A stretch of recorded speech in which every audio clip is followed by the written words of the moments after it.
on the scene, on the story. News on 6 starts now. The Oklahoma State Senate unanimously votes to punish Republican State Senator Ralph Shorety, and tomorrow the Cleveland County District Attorney is expected to file criminal charges against him. More police presented their case to the DA's office late this afternoon. Last week, officers found Shorety in a room at a Super 8 motel with a teenage boy.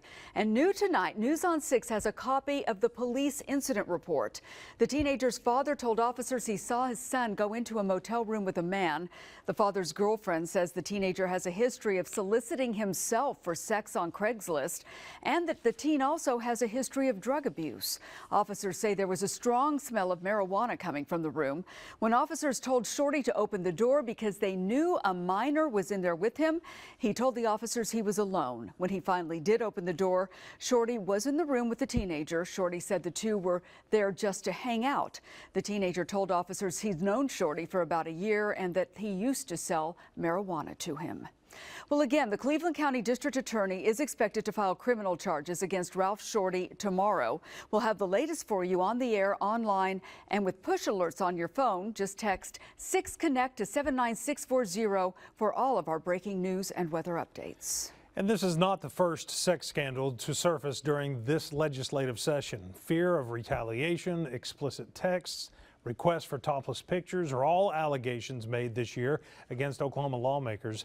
A sexual harassment investigation by a House committee led to the resignation of Tulsa Republican Dan Kirby and sensitivity training for Democrat William Forkiller. But a current Capitol aide tells News on 6 reporter Grant Herms the problems go even deeper. Maybe into my second week when it was kind of pulled aside. Don't be alone with this member.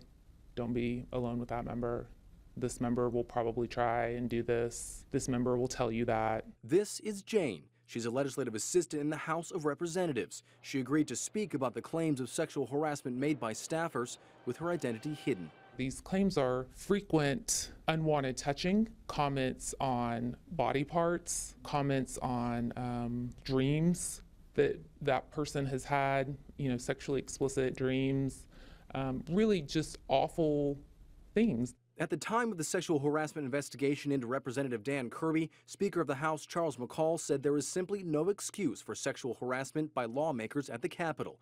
But according to Jane, harassment and claims aren't seriously investigated. If you can't understand that leaving a note on your assistant's desk that says, "I couldn't stop staring at your boobs today," if you're not sure if that's inappropriate or not, I think that you have a real misunderstanding of what sexual harassment is. News 9 asked the House for all sexual harassment complaints dating back to January of 2010, but the House's lawyer says under state law, they are not required to release those records. The law they're talking about is the Open Records Act for the state, but lawmakers here have exempted themselves from public requests, effectively shutting off the people from the people's house. About 50% of women can expect to be sexually harassed at some point during their working careers. Mark Bellino is a professor of management at OU. Since the Capitol records are off limits, we asked him to explain how detrimental sexual harassment can be in the workplace. I think the fear of retaliation is the number one issue. And those fears make workplaces less productive. Incivility in the workplace in general, it harms people's psychological well-being, their health, it harms their job attitudes, it harms their productivity, it undermines their willingness to go the extra mile for the organizations. Most experts agree adequate training is the right way to deal with widespread sexual harassment. But at the Capitol, lawmakers don't regularly receive that training.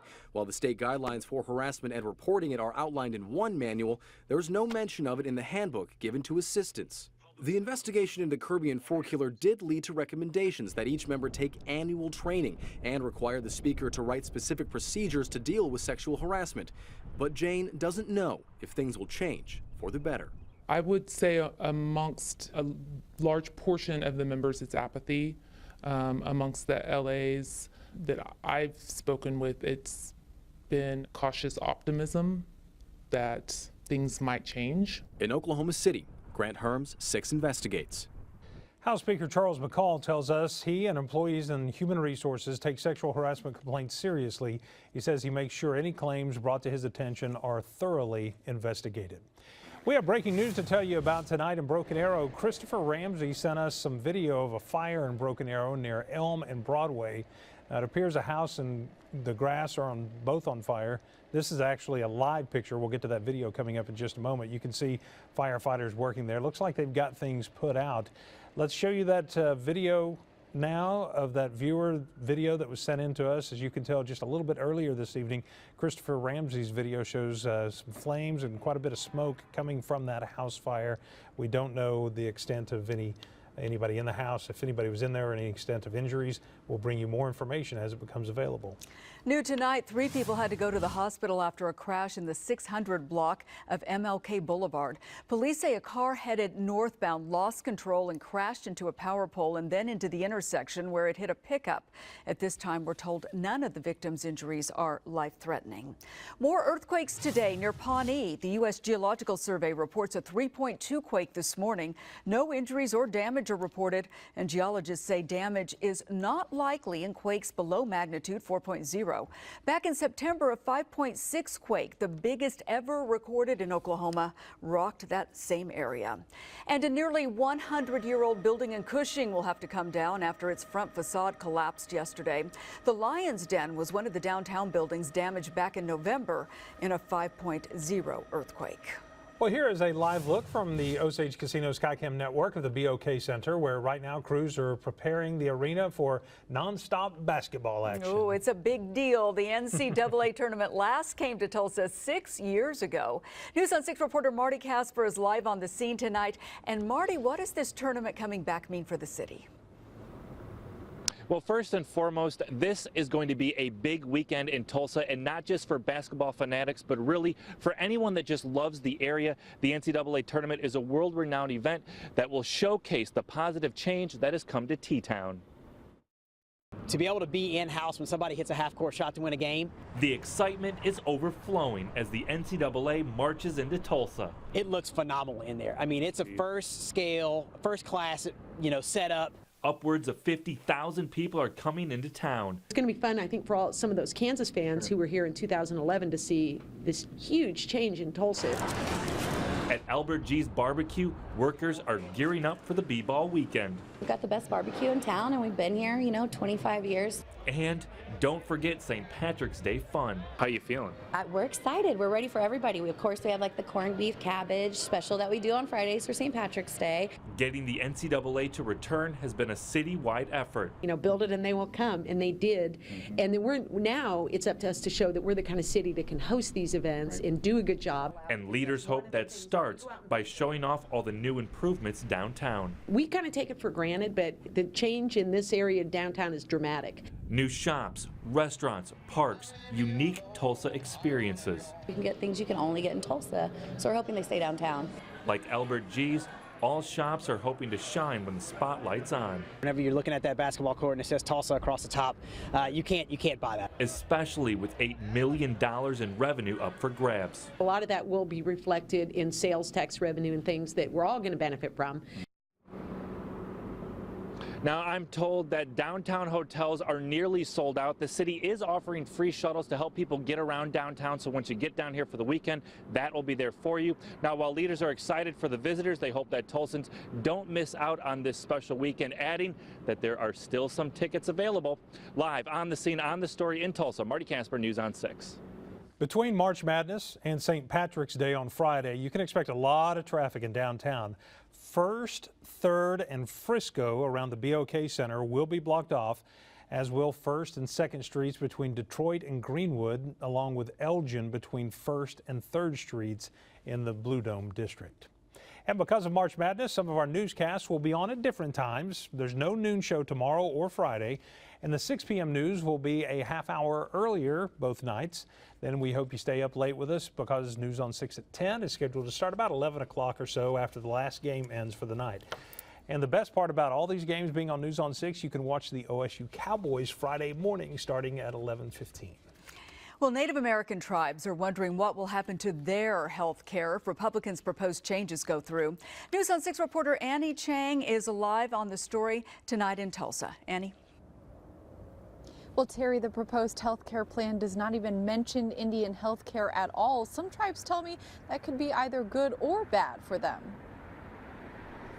Cherokee member Michelle Scarborough and her family all use Indian health services. I come in myself and bring my children there and my grandchildren to receive health care from Claremore Indian Health Service. Back in 2010, President Obama made the Indian Health Care Improvement Act permanent, making those health care services for American Indians and Alaska Natives guaranteed. Tribes were worried Republicans might repeal that law along with the Affordable Care Act. If this bill is repealed, it's going to be devastating for Indian country. The Republican plan does not repeal Indian health care, but tribes say it's still too soon to feel relieved. I should not have to worry about if I'm going to be seen or if there's going to be care available for me or my family, my granddaughter.